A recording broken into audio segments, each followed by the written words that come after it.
No confundan la ciencia que nos ha dado tanto con el mercantilismo que lucra con sus hallazgos por encima del derecho humano a la salud. Multa de 1.000 millones a la industria farmacéutica por subirle los precios a los productos que esconden. No sé cómo llamarle esa falta de ética, porque lucrar con el derecho a la salud no tiene nombre. O sea, lo escasean, lo guardan en sus bodegas y así elevan el precio a pagar cuando por fin lo entregan. También así presionan gobiernos y los doblegan. Son la tercera industria más lucrativa en la tierra. Por todo el globo funcionan del mismo modo, con pactos desleales, altos montos, monopolios. Es como escondo productos, ignoro los protocolos, güey, ya quisieran los Teslas manejarse así de solos. Que sus precios altos son por investigación, pero a eso solo le dan 20% de reinversión. La verdad es que abusan porque saben la razón de que pagarías el doble por tener fuera el dolor. Cuidado con la farmacia, el negocio no es la cura, es tratar la agonía. Cuidado con la farmacia, la gente sana no tiende a comprar pastillas. Cuidado con la farmacia, tu enfermedad crónica es la que les hace el día. Cuidado con la farmacia, el beneficio no debe ir sobre la vida. Soy prociencia hasta el final, pero no avalo la ciencia sin conciencia social. No vayas a pensar que ellos lo hacen por la ciencia cuando toda su injerencia es a favor del capital. Las empresas dueñas de patentes pagan para retrasar la salida de genéricos, ¿entiendes? Así no hay opciones más baratas para la gente y todos hacen dinero mientras sufren los pacientes. Por eso es urgente sembrar precedentes como esta multa millonaria que les cae encima. La COFE es excelente, por fin sacó los dientes, les dio una cucharada de su propia medicina. No hablo del personal de salud o investigación, hablo de los diablos que como ángeles se venden. ¿Por qué se les permite abusar de la población? Eso sí es letra de doctor, porque no se entiende. Cuidado con la farmacia, el negocio no es la cura, es tratar la agonía. Cuidado con la farmacia, la gente sana no tiende a comprar pastillas. Cuidado con la farmacia, tu enfermedad crónica es la que les hace el día. Cuidado con la farmacia, el beneficio no debe ir sobre la vida. S.O. Gracias, nos vemos el próximo lunes. Continuamos en De Buena Fe. Paz. Gracias a mis compas Danger y S.O. por este rap nuestro de cada lunes. Buenas noches, les damos la bienvenida a esta conversación de buena fe.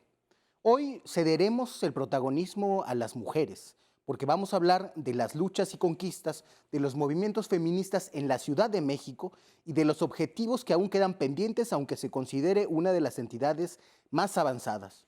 Los actuales marcos legales e institucionales de la Ciudad de México para erradicar las desigualdades basadas en el género, la violencia de género o para ejercer plenamente derechos como el aborto, son logros de movilizaciones políticas de mujeres que se han desarrollado desde el siglo pasado.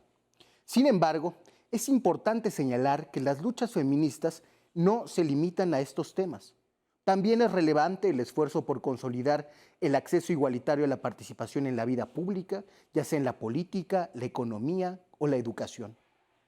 Aunque hoy vemos que el Congreso de la Ciudad de México cuenta con una mayoría de mujeres diputadas, no deja de haber resistencias para que sean ellas quienes ocupen puestos de decisión dentro de la Cámara, tal como se replica en el Poder Legislativo a nivel federal, donde en las juntas de coordinación política siguen decidiendo predominantemente los hombres. Debe indicarse, de igual forma, que hay otros pendientes, como la eliminación de la brecha salarial que hoy persiste entre mujeres y hombres, aunque desempeñen las mismas funciones, o que hay también asimetrías educativas. ¿Cuáles son las rutas para garantizar la igualdad en la vida pública de la Ciudad de México? Para discutir el tema está con nosotros la diputada local Ana Francis Moore. Vamos con ella y con Estefanía Veloz.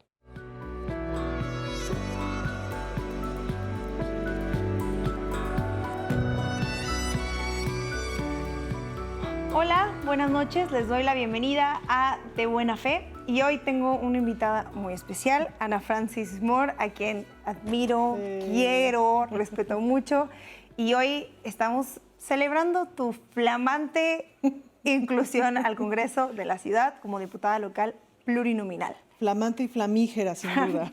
Sin duda, y vamos Viene empezando. con todo, sí. Y vamos empezando. Y vamos empezando. Primero,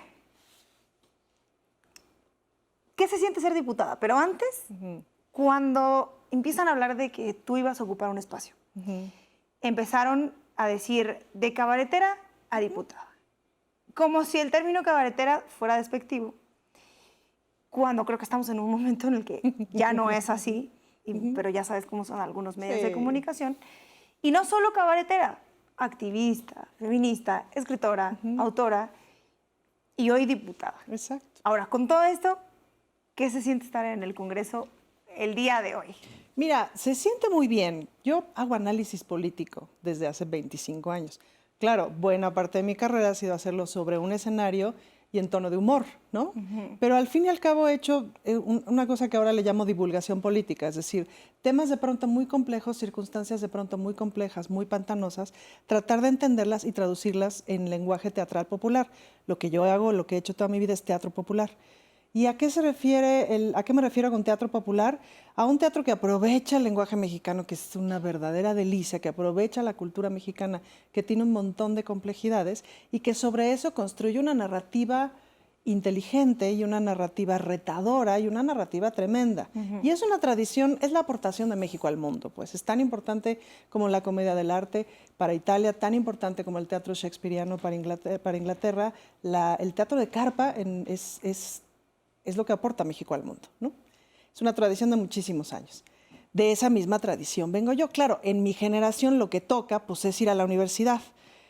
Somos actrices, las reinas chulas, que fuimos a la universidad porque así tocó. Entonces, como dice Pedro Cominic, somos cabareteras cultas, ¿no?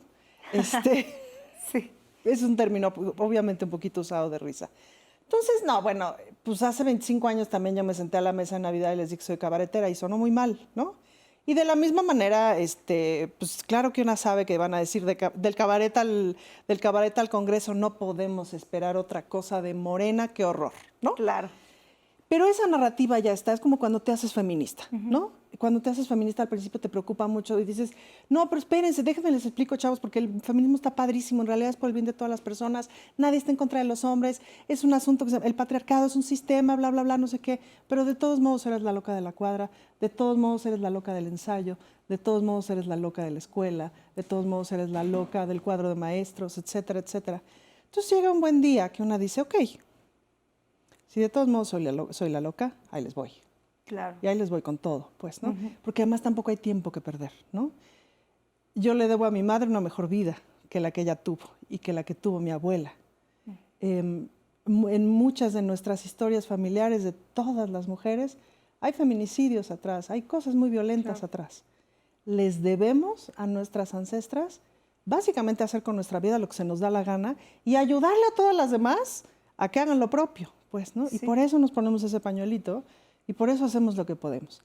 Entonces, en cuanto en este proyecto de nación, en el que creo, por el que he trabajado, al que le he apostado, al que he criticado, etcétera, etcétera, me abre un espacio y me dicen, ¿quieres? Sí me tomo 2 días para pensarlo, y regando mis plantitas dije, la verdad, sí quiero. Sí quiero porque creo que puedo hacer cosas interesantes, creo. Que ya has hecho, porque no es nuevo. Claro, pero digamos, es cierto que si estás en la función pública, claro, lo que haces puede tener mayor repercusión. En este activismo que haces, no solamente desde el teatro, que a mí me consta haberte visto, creo que en todas las manifestaciones, sobre todo yo recuerdo mucho la del aborto en la Ciudad de México, en este diálogo con los asambleístas en ese momento, también en el matrimonio igualitario. Estabas ahí, ¿no? Sí, sí. Y ahora vas a ser tú. Del otro lado. Del otro lado. Sí. ¿Quién te va a contar a ti? ¿Quién te va a buscar a ti para decirte? Esa es la gran pregunta.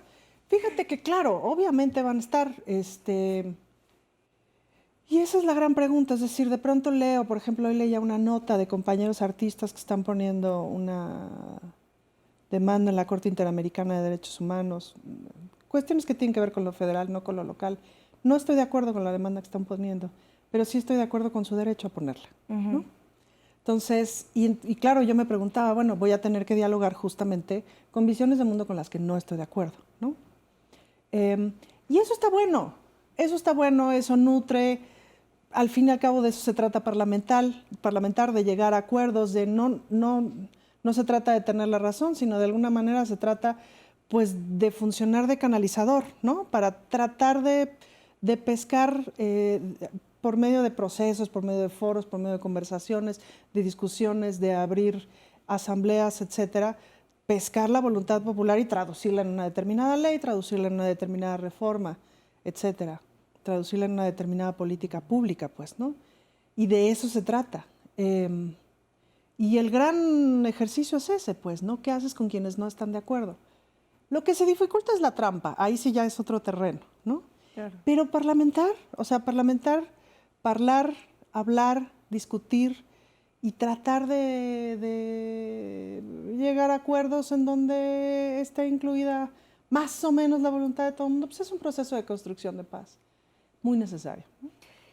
Antes de entrar de lleno a esa voluntad o no de ciertos personajes para dialogar, me gustaría que retomáramos un poco el papel de las reinas chulas, que hoy a mí me encanta porque es como una deuda histórica que se tenía. Tú hablabas de cuando somos feministas y de pronto nos excluyen de espacios. Claro, a mí me tocó, es verdad, porque soy de Tijuana, pero yo no me quiero imaginar de dónde vienen ustedes, que creo que pavimentaron un camino muy importante para que hoy pudiéramos estar hablando de estas cosas. Sin duda. Y yo he visto muchos espacios de las reinas chulas que hablan de esto, como tú decías, en un lenguaje popular, como el de a Chuchita sí la bolsearon, acabo de ir a ver, sé lo que hiciste el sexenio pasado. Y me gusta cómo se sostiene siempre como en esta misma narrativa de hay que hablar de estas cosas importantes. Jesusa llegó antes al Senado, pero también era pionera de esto. Bueno, la pionera, ¿no? Y luego ustedes retomaron este espacio. Hablemos un poco de eso porque sí es histórico para la izquierda, para el feminismo, que ustedes ocupen espacios hoy y sobre todo para la cultura también. Claro. Y como le decía yo a Marisol, bueno, se fue Jesús, pero llegaron dos cabareteras, entonces nos duplicamos. Vamos a ver si la tendencia sigue. No es una mala tendencia. Claro. Pues sí, ha sido un asunto complicado. Mira, hay como muchas buenas noticias en ese sentido y también es un momento que vale la pena repensar como cabareteras, pues, ¿no? Que vale la pena que repiensen quienes se van a seguir dedicando al cabaret, porque en estos momentos, pues para mí queda en aparte. Era muy sencillo hasta el 2018 hablar y criticar al poder fáctico y al poder del Estado. Básicamente estaban mezclados en esta cosa que también describe el presidente como el grupo neoliberal del periodo neoliberal, pues no, en esta narrativa que ha encontrado el presidente tan atinada para explicarnos un montón de cosas, ¿no? Entonces, claro, nos la pasamos haciendo espectáculos 20 años hablando justamente de esos poderes y hablando justamente de ese Estado que fue cambiando en tonos, pero básicamente era un bloque muy identificable. En el 2018 gana Andrés Manuel y nos quedamos así de mocos. ¿Y ahora qué hacemos? ¿Qué se critica? ¿De dónde? Ok, bueno, necesariamente el Estado tiene que seguir siendo el objeto de crítica. Pues sí, ni modo que no, ¿no? Pero Entonces, no es el único poder, ¿no? Pero no es el único poder. Pero entonces empezamos a criticar y decimos, pues, como que no está saliendo el sketch, ¿qué le estamos criticando? Pues que habla lento y eso qué, ¿no? Eso no, o sea, podría ser chistoso, pero eso no es políticamente relevante, pues, ¿no? Entonces empezamos como a preguntarnos y claro, empiezan a salir un montón de informaciones sobre los otros poderes que resultaron ser bastante más poderosos de lo que pensábamos, bastante más peligrosos de lo que pensábamos y bastante más vivos de lo que pensábamos, pues, ¿no? Entonces, claro, ahí como que se enfoca la crítica y decimos, ok, entonces es por allá y empezamos a generar otros espectáculos. Justo hacer a Chuchita sí la bolsearon, sí la llevaron al baile y sí le hicieron de chivo los tamales nos sirvió mucho porque fue una revisión de 50 años de historia que explicó perfecto por qué rayos votamos lo que votamos en el 2018. Pues claro, porque veníamos de tanto dolor y de tanta cosa, pues, ¿no? Y se fue haciendo, se fue formando, pues, ¿no? Creo que la crítica más certera que logramos hacer en este sexenio hacia el poder es todo lo que tenía que ver con el feminismo, ¿no? Es decir, de sí empezar un otro diálogo desde el feminismo, un otro diálogo desde la perspectiva de género con este Estado que no sabíamos todavía si estaba siendo amable, si estaba siendo proclive a los derechos de las mujeres o no, o sí, o qué tanto. Yo ahora te diría, mi perspectiva es que es un Estado que sin duda nos está poniendo a preguntarnos a las feministas qué tan casadas estamos con el asunto de cuestionar también el modelo económico. Qué tan dispuestas estamos también a cuestionar, junto con el patriarcado, el modelo económico. Yo te diría que muchos sí, porque de donde vengo es del aprendizaje de los feminismos latinoamericanos, que son quienes me han educado, de izquierda, pues, ¿no? Pero es cierto que dentro de los feminismos latinoamericanos todo el tiempo está la pregunta, desde los feminismos negros, los feminismos indígenas, todo el tiempo están jode y jode con que el feminismo blanco no se cuestiona el modelo económico y se lo tiene que cuestionar porque si no, no se cuestiona nada. Claro. Y tienen razón. Entonces, ahí yo encuentro un punto de empatía tremendo con este proyecto de nación y sin duda un punto de tensión con los movimientos feministas. Y eso me parece muy interesante, ¿no? De tensión y también fue como, ay, a ver, no, yo no sabía que había tanta gente que fuera feminista. No, bueno. Ay, yo no sabía que Fox era feminista. Yo no sabía que Pati Chapoy era feminista, sí. Entre otros personajes. Y mientras vas delimitando, claro, pues tú decías muy bien, son muy listos y lo que les sirve como agua para molino. Claro. Y en eso creo que también, en esta ofensa colectiva de, a ver, tú no puedes estar aquí y no te puedes querer colgar de algo que no te corresponde y que has también pateado durante mucho tiempo. También se empezó a construir otra narrativa alrededor. Pero a mí me parece muy curioso esto que pasa contigo porque te han preguntado como, a ver, explícanos por qué. Como si tú tuvieras que dar explicaciones de por qué estás ocupando un lugar político dentro de la 4T, como si la 4T fuera un partido fuera un espacio antifeminista o antiderechos, sí. De todos. Totalmente. Y entonces parece que es como si te estuvieran preguntando, ¿por qué eres muy católica y a veces sales vestida de monja y te burlas de la iglesia? Así es. A mí no me parece que haya sido de esa forma. ¿Tú cómo estás viviendo que me parece ilógico? Absolutamente ilógico. Fíjate que hace que fueron 3 semanas, me despierto un domingo muy tranquila, me hago mi cafecito y entonces empiezo a revisar el celular, los chats, no sé qué, y me encuentro con unos mensajes de un compañero de la prepa, te estoy hablando de hace 30 años, un compañero con el que no necesariamente era yo muy cercana, íbamos en el mismo grupo de Área 4, y entonces era un mensaje de la noche anterior como de, no entiendo por qué te unes a un proyecto que no sé qué, que no sé qué, que no sé qué. Después de 30 años. Entonces, claro, yo me pregunté, si fuera hombre, ¿me estaría increpando mis decisiones de vida en un chat de la prepa? Claro. Esa fue mi primera pregunta, ¿no? Mi segunda pregunta es, ¿cómo siente este derecho a opinar sobre las decisiones de mi vida, ¿no? Bueno, le contesté lo más amable que pude. Sobre todo lo que le contesté es, no me conoces. Claro. No nos conocemos porque hace 30 años que salimos de la prepa y hemos cambiado. Claro. ¿No? Además de una prepa muy izquierdista, por cierto, pero bueno. ¿Qué prepa es? En Madrid. En la Madrid, prepa yo fui claro, a Madrid, claro. de donde salió también Hugo López-Gatell, de donde salió una buena parte de la 4T, fíjate. Sí, claro. De españoles republicanos. De republicanos, claro, pues ahí hay un pensamiento, es decir, a mí mi vida me cambió en esa escuela porque claramente me colocó en la izquierda. Claro. Pues, ¿no? Y de ahí ya no me descoloqué más en ese sentido. Entonces, sí, la pregunta es, pero es que la pregunta es constante, o sea, cuando una dice, es que yo soy feminista, es, a ver, pero ¿por qué estás en contra de los hombres, no? Entonces dices, güey, yo me estoy tomando mi juguito de naranja.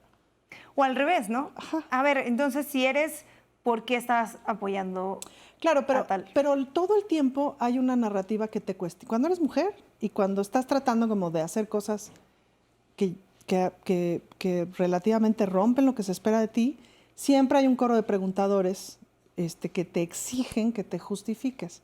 Entonces ahí sí creo que el feminismo me ha ayudado mucho a decir, pues no tengo por qué darte explicaciones. De lo que sí tendré que dar explicaciones, sin duda, es de mi función. Claro. ¿No? De Del tu trabajo, ejercicio. porque la nación me lo demanda. Y Exactamente. como me dijo ayer una amiga que me mandó un mensaje muy bonito, me dijo, y si acaso la nación no te lo demanda y yo veo que la estás cajeteando, te voy a mandar un mensaje. Le dije, Claro. sí, por favor, mándame un mensaje. Pues sí, en eso sí. De entrada, cuentas vas a tener que rendir Pues sí. una vez al año en estos informes. Así es. Que estoy muy emocionada porque creo que serán distintos. Yo espero. Y hace rato mencionabas que probablemente iba a ser una suerte de teatro también. Pues sí. Bueno, es un teatro, ¿no? O sea, tú entras y hay toda una liturgia en el Congreso, hay toda una liturgia de construcción de patria, que es muy bonita, ¿no? Mientras estábamos cantando el himno nacional y los honores a la bandera y todo este asunto, bueno, me vino el recuerdo de la primera vez que yo estuve en una escolta, porque siempre fui muy moñotes y estuve muchas veces, fue en el kinder, y entonces tenía que llevar blusita blanca, pero pues a mi mamá se le hizo bolas el engrudo con la lavada y me mandó con una blusita con Don Gato dibujado, ¿no? Estoy yo con la bandera en la foto, pero con Don Gato dibujado. Y mi mamá veía esa foto y lloraba y me decía, es que qué bárbara, cómo te mandé con la blusa de Don Gato. Pues mi pobre madre, ¿no? La pobre bandera. La pobre bandera y Don Gato. Entonces me vinieron toda esa serie de recuerdos muy hermosos, de recuerdos de la primaria, de la secundaria, por ejemplo, tenía yo unas amigas en la secundaria, no sé por qué, éramos como muy patrióticas, ¿no? Y Antes de discutíamos empezar, así, ajá. hablar de patria, Ok. vamos a un corte y regresamos.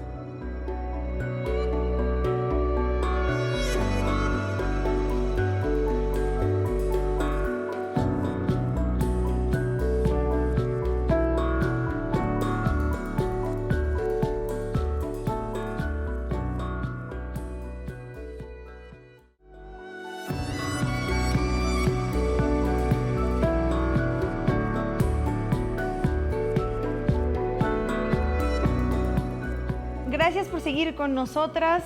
Estamos conversando con Ana Francis. Nos quedamos justo hablando de la patria. La patria.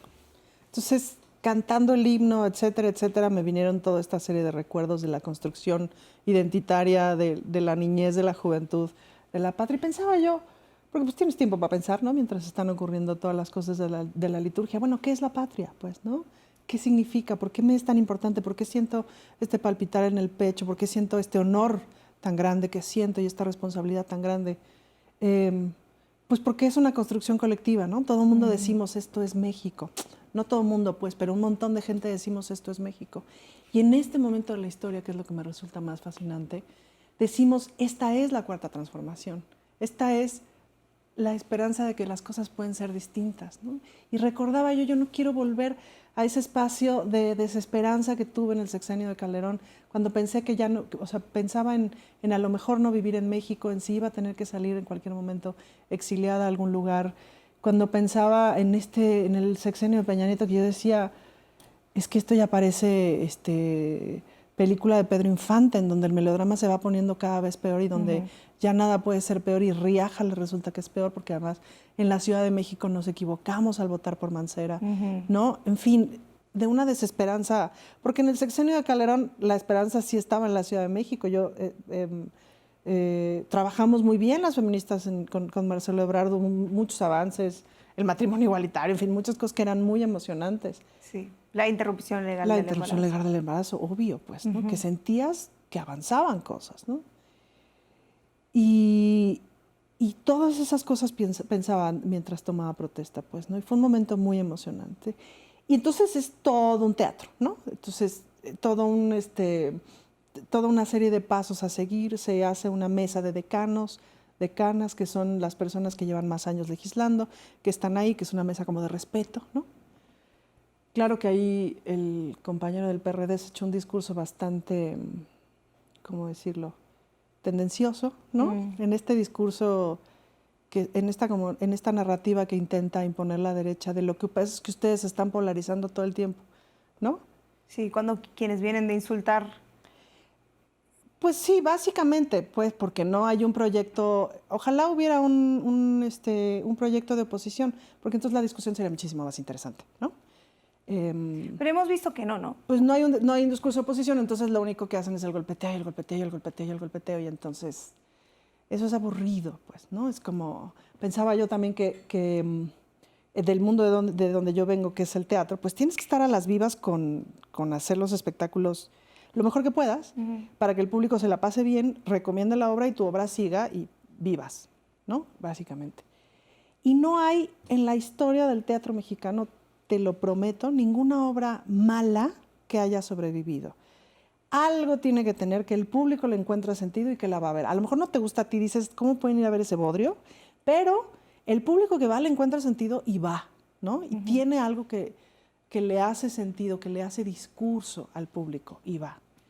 Si una obra es muy mala, es un mal teatro, digamos, la publicitas y la publicitas y la publicitas y no pasa de las 100 funciones, si no entretiene, si no tiene algo interesante, etcétera, pues, ¿no? Y lo que estamos viendo, ¿no? Desde la narrativa del cito a los de afuera del Congreso de la Ciudad de México, de cito a los policías de afuera, cito a los provocadores de enfrente, pongo a los policías en medio, y ¿no? Sí, porque lo que yo te iba a preguntar es, recogiendo lo que decías hace un rato, antes la Ciudad de México era una isla de esperanza donde podían pasar cosas muy vanguardistas. Y ahora estamos al revés, porque a pesar de que la izquierda gobierna el país, en la Ciudad de México hubo un gane por parte de la oposición, en su mayoría configurada por la derecha. ¿Y qué derecha es? La derecha de Felipe Calderón y sus familiares de alrededor. Y entonces tú llegas a un congreso y no es ninguna especulación, es algo de que hay que darle una leída a quiénes son los que ocupan escaños. Y sobre todo hay muchas mujeres conservadoras que son antiderechos profundamente, incluso la antítesis de lo que tú representas. Totalmente. Y en este ánimo de dialogar, vimos hace un par de días que no existe espacio para el diálogo porque de alguna manera tenemos una oposición que está beligerante, que quiere confrontar, que quiere ver sangre y que quiere ver estos dos lugares en los que no exista el espacio de la discusión sana como tendría que ser un parlamento. Claro. ¿Qué va a pasar con este congreso que te encuentras tú? Ojalá estuviera beligerante. Lo beligerante se puede. Lo tramposo se complica, ¿no? Está tramposa y mentirosa. Ante eso, sospecho que lo que queda pues es la gente, ¿no? Es otra vez hablar con la gente y hablar con la gente y hacer territorio y ayudarse con la gente para llevar a cabo este diálogo parlamentario. Ahora, la bancada de Morena hizo ya una serie de negociaciones para hacer una alianza parlamentaria que nos permite una mayoría apenitas, para poder trabajar, porque si no, porque empieza a haber una serie de trampas, luego se les echa a ver que van a poner una serie de trampas hasta para ver si los sacapuntas son de un color o de otro, ¿me explico? O sea, poner todas las trabas del mundo para poder avanzar. Y porque vienen 3 años en donde claramente este proyecto de nación, el proyecto de la Cuarta Transformación, pues va con todo y hasta con piña, ¿me explico? A nivel federal y por supuesto con la Ciudad de México, en donde además toda la serie de sembradíos que ha hecho la jefa de gobierno, pues empiezan a notar, pues, ¿no? Es decir, tú no notas el cablebús hasta que no lo ves y no te trepas, ¿no? Pero no lo notabas hace año y medio, claro, ¿no? Entonces se empiezan a notar todas esas cosas de manera muy contundente y se empiezan a notar los apoyos sociales de manera muy contundente y se empiezan a notar los frenos a toda esta serie de trampas y de negocios multimillonarios que ha ido poniendo la Cuarta Transformación. Entonces los callos que se pisan cada vez duelen más. Por lo tanto, la respuesta cada vez va a ser más tramposa. Esa sería mi expectativa. Entonces, pues, ¿cómo será el diálogo parlamentario? Pues espero que sea lo más amable posible.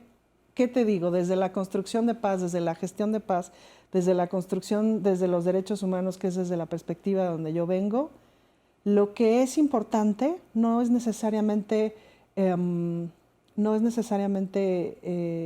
tramposo que está puesto ahí, sino las legítimas preocupaciones de la gente que votó por esa persona, porque creía que esa persona la iba a representar. claro. Una de las grandes ganancias, creo yo, de la parte que se perdió de la Ciudad de México es que mucha gente que estaba muy sacada de onda, sin entender qué está pasando con la Cuarta Transformación, porque también hay que asumir que no hemos sabido comunicarnos con toda esa parte de la población, que no necesariamente hemos sabido comunicarnos de forma amable con las clases medias, amable con los artistas, amable con muchas feministas, amable con parte de las clases altas que no son Claudio X González y sus amigos, ¿no? No hemos sabido comunicarnos de forma amable con todas esas poblaciones. Sintieron que su voto valía. Claro. Y eso es bien importante en la democracia, ¿no? ¿Qué nos toca? Reconquistar, y no me gusta la palabra, pero redialogar en todo caso, ¿no? Claro, desde la honestidad, porque Pues si desde la vienes... honestidad es de lo que somos, o sea, sí me queda claro que, o sea, yo decía, después del primer año, yo decía, pues yo vengo de un mundo en donde, pues es que se llevan recio, ¿no? Claro. Yo no me llevo así, pues, ¿no? Pero la construcción de paz va por otro lado. Y tenemos que apostarle a la construcción de paz. No podemos apostarle a la confrontación. Ni creo que esa sea la apuesta del presidente, ni creo que esa sea la apuesta de la jefa de gobierno. No es algo que yo haya visto. La polarización no está ahí. Las acciones provocadoras no están ahí.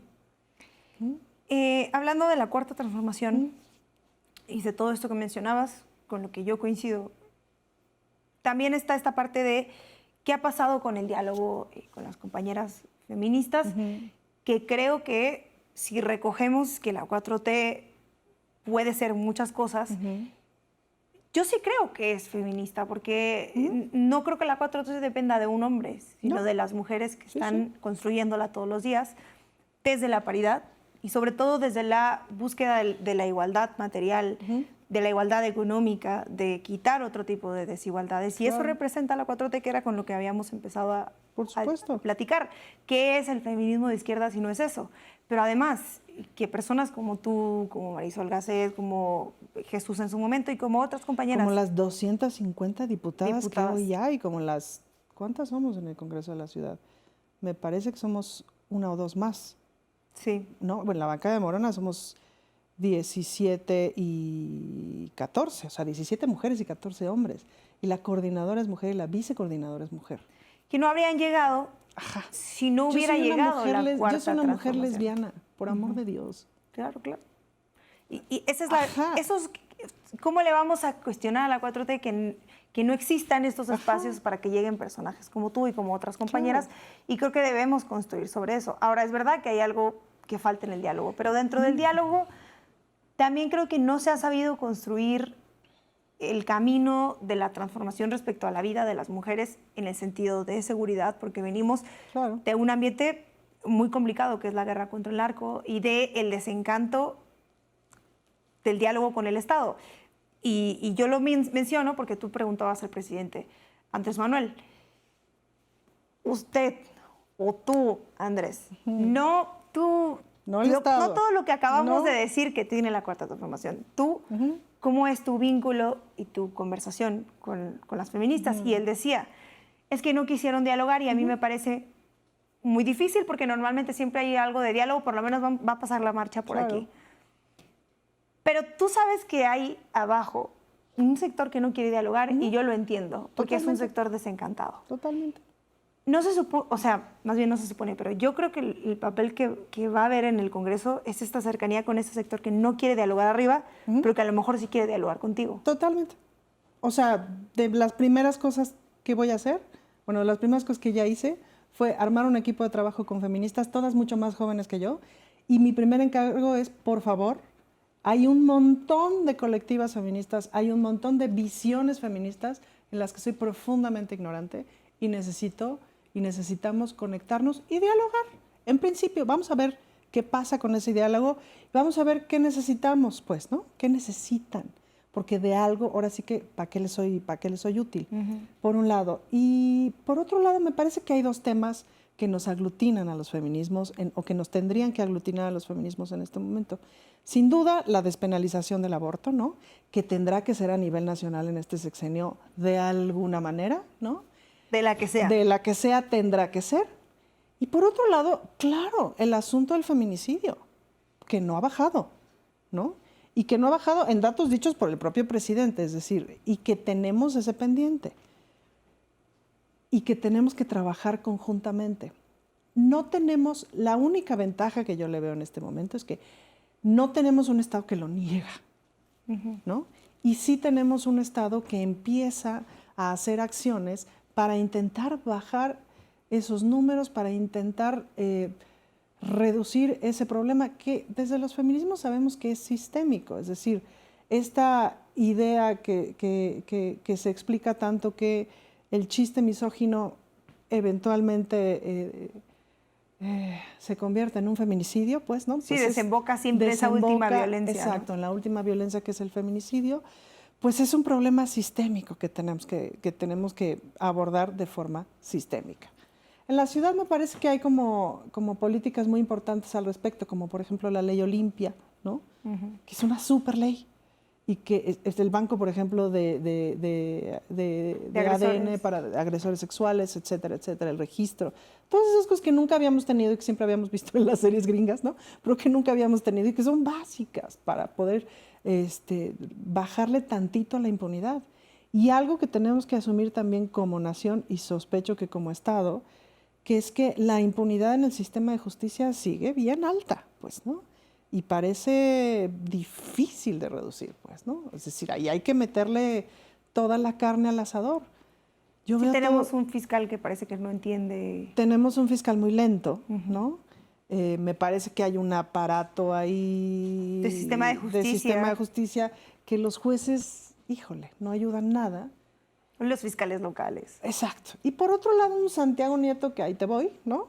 Que viene con todo, que es muy interesante, pues, porque además todos los analistas de crimen organizado y de seguridad en el mundo, etcétera, siempre dicen, hay que empezar por el dinero. Ahí es donde empieza a doler, pues.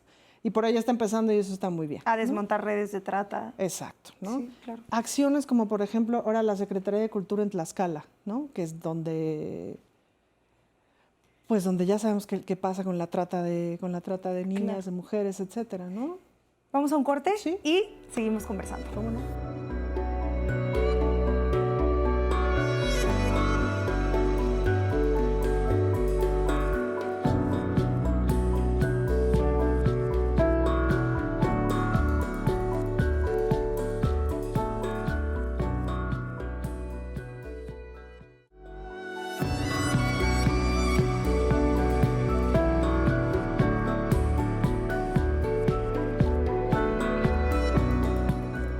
Muchas gracias por continuar con nosotras. Nos quedamos hablando de lo que se viene, de lo que hay que construir y lo que yo llamaría los pendientes. También partiendo de que hay cambios importantes, específicamente, o bueno, uno de tantos, la Secretaría de Cultura en Tlaxcala. Por ejemplo, o sea, esas cosas son muy interesantes porque teniendo Tlaxcala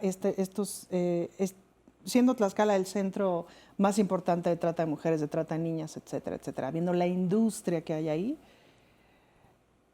pues sembrar cultura es sembrar paz, pues, ¿no? Por lo menos esa ha sido mi apuesta de vida.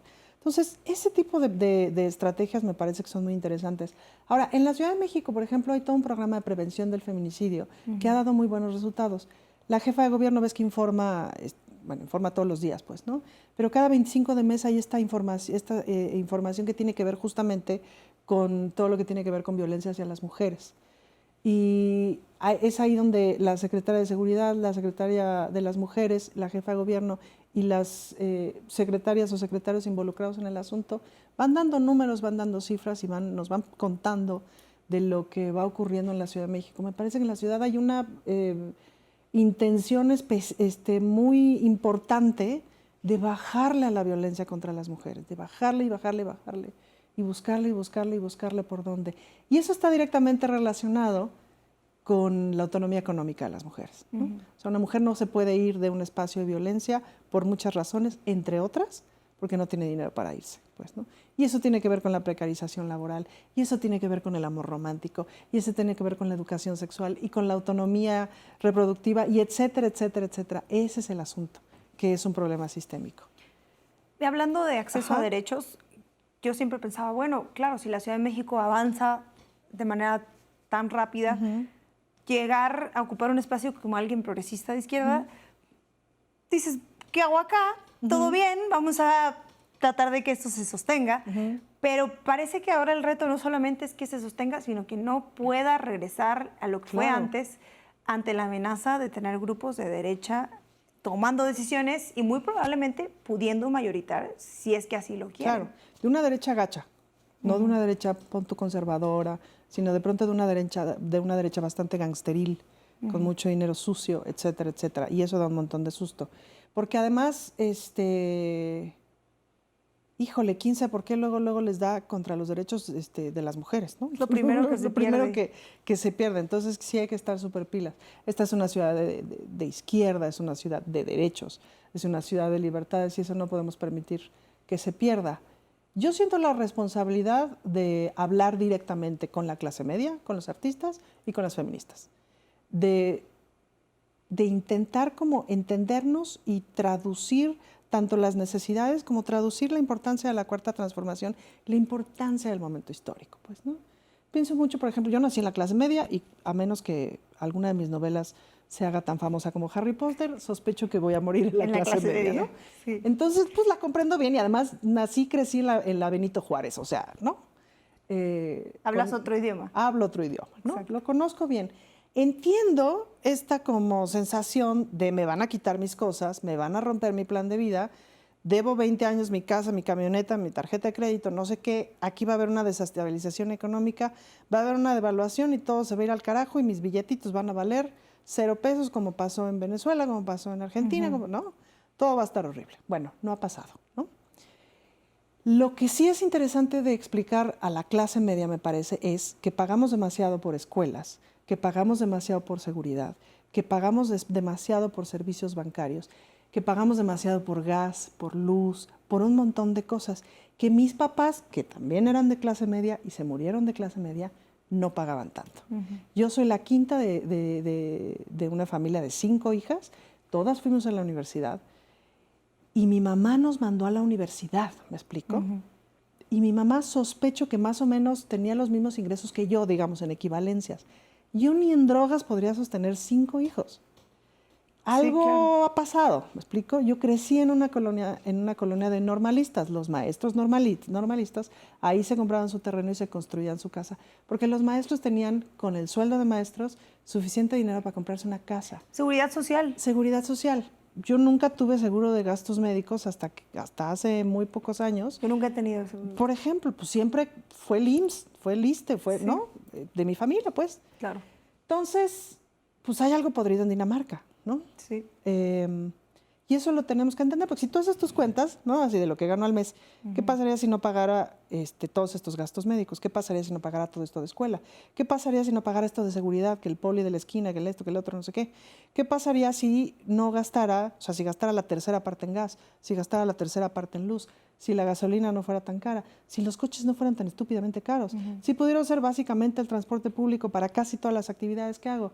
¿Sí? ¿Me explico? Si le sumas, es un dineral. Claro.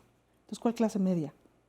Y creo que en estos puentes que tienes que construir, efectivamente uno de tantos es ese.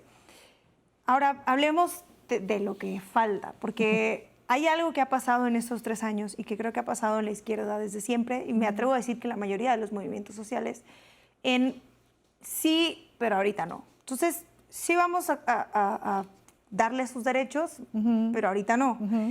Porque ahorita tenemos que sacar algo bien importante que sí nos va a servir pues a todos, pero ahorita no. Lo que sigue. Pero híjoles que ahora hubo retrocesos, entonces todavía no. Y así llegamos a la mitad del sexenio en el que hemos avanzado. Sin embargo, faltan todavía cosas más allá de la violencia, que creo que efectivamente es estructural y tendremos que cambiarlo poco a poco con otras estrategias. Y los derechos reproductivos y sexuales. Para ti, ¿cuáles son lo que falta, las deudas que se tendrán que saldar en estos 3 años, no solo en la ciudad, sino en la Cuarta Transformación, en cuestión de derechos y de libertades? Pues todo lo que tiene que ver con sistema de cuidados, que se está discutiendo tanto a nivel federal como a nivel local. Es decir, si algo nos mostró la pandemia es que las mujeres cubrimos un montón de espacios de cuidados que son necesarios para que funcione el país, para que funcione el mundo entero, pues, ¿no? Si las mujeres no cuidamos, no limpiamos, no nos ocupamos de las familias, de las casas, del cuidado de las criaturas en las escuelas, etcétera, etcétera, si no hacemos todo ese trabajo, el mundo no funciona, pues, ¿no? Y algo que fue muy claro en esta pandemia es que los trabajos esenciales eran justamente esos trabajos de cuidados, ¿no?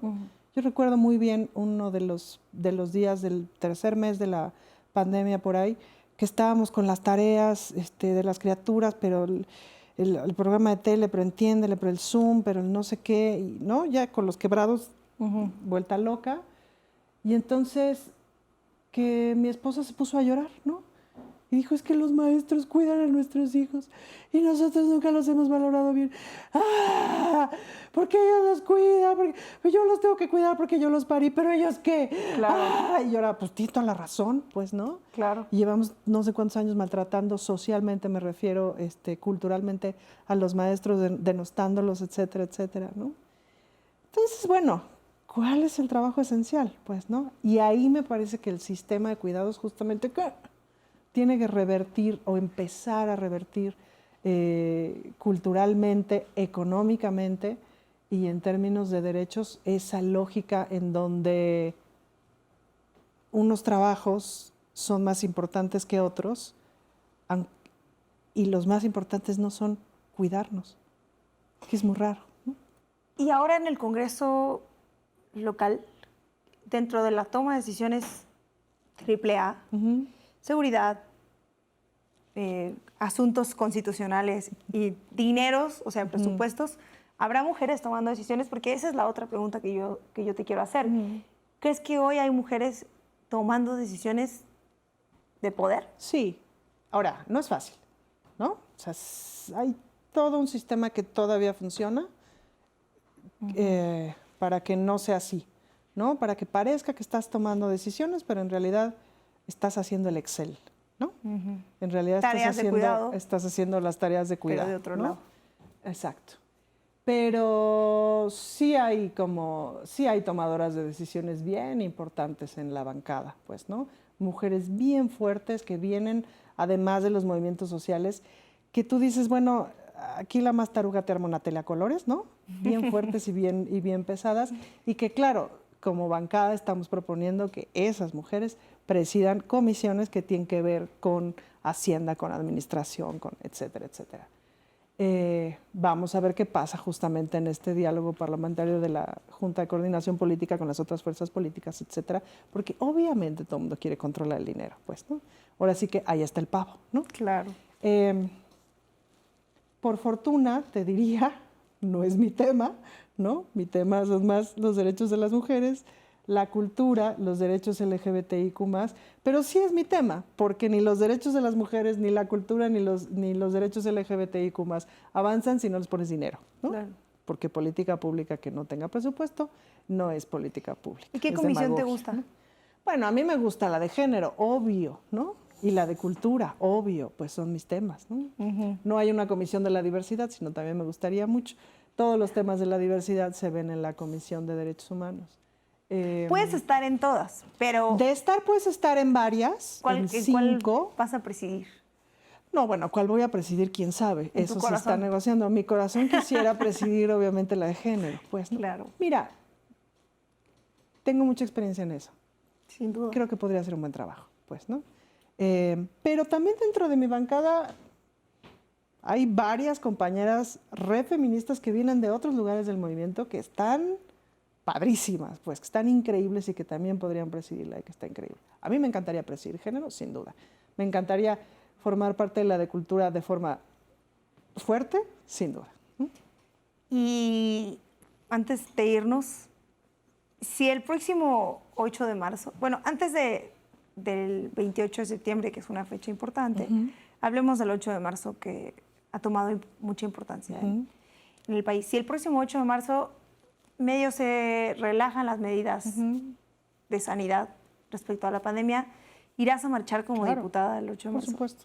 A menos que las colectivas feministas digan, no queremos políticas. Pues no, ¿verdad? Pero no creo que lo digan. Pero yo tampoco creo. Porque justamente, obvio, son muy divertidas las marchas del 8 de marzo. Yo no me las pierdo, o sea, creo que no me he perdido ninguna en, no sé, en 20 años, salvo cuando no he estado en México, pero son muy divertidas y son muy emocionantes. Claro. ¿Sabes que además, de las primeras marchas a las que yo fui, éramos 200? Sí. Y no soy tan grande, tengo 48 años, es decir, ya no me cueso al primer hervor, pero no hace tanto que éramos 1000. Sí, claro. Y de repente Riájale, ver 1 millón, ¿o sabe cuántas? 2016, fue chiquitita, yo me acuerdo de esa marcha, creo que fue de las más chicas. Y 2018 era Metro Hidalgo a las 8 de la mañana, no podías pasar, sí, claro. pues, ¿no? Y eso es muy emocionante. Y te voy a decir una cosa importante de eso. Hay un tema muy aglutinador que es el de la violencia hacia las mujeres. Porque prácticamente todas las mujeres sobre la faz de la Tierra más o menos entendemos que no está padre que nos violenten, ¿no? Claro. Ya en el aborto, ya no sé qué, en esto, en la sexualidad, etcétera. Hay muchas diferencias y muchas versiones. Pero contra la violencia de género me parece que es un factor muy aglutinante. Y eso fue muy emocionante. Yo no pensé que iba a vivir para ver tanta vieja marchando el 8 de marzo. Y yo creo que el hecho de que estés ahí va a ser muy significativo para todas nosotras y nosotres. Pues mira, ahora sí que como les digo, yo no soy sola, no vine sola, no vengo de ningún lado. Yo vengo del feminismo. Muchas gracias por habernos acompañado. Encantada. De verdad. Y usted no se vaya, vamos con la mala fe con Gibran Ramírez.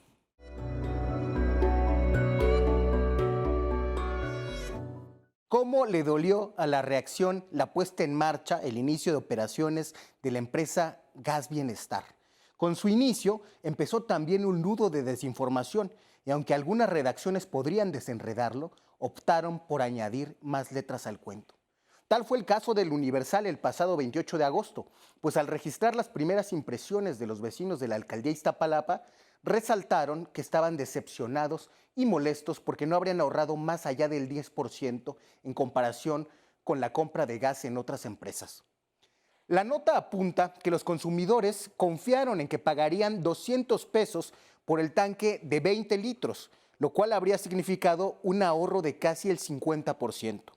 Sin embargo, se enfrentaron con que el costo real era de 400 pesos, de todas maneras más barato que el costo usual del gas comercial.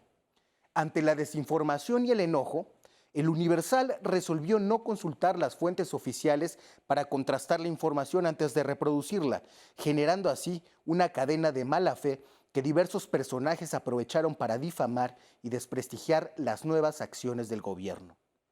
De haber sido otra la decisión del medio, habrían podido añadir a su nota que, en realidad, todo se trataba de un error en la comprensión de las unidades de medida, ya que el costo por litro será de 10 pesos, lo que equivale a 20 pesos por un kilo de gas, pues un litro, que es una medida de espacio, es casi igual a medio kilo del mismo, que es una medida de peso. Esto significa que el tanque de 20 kilos cuesta 400 pesos, como se estableció en la conferencia matutina del 31 de agosto.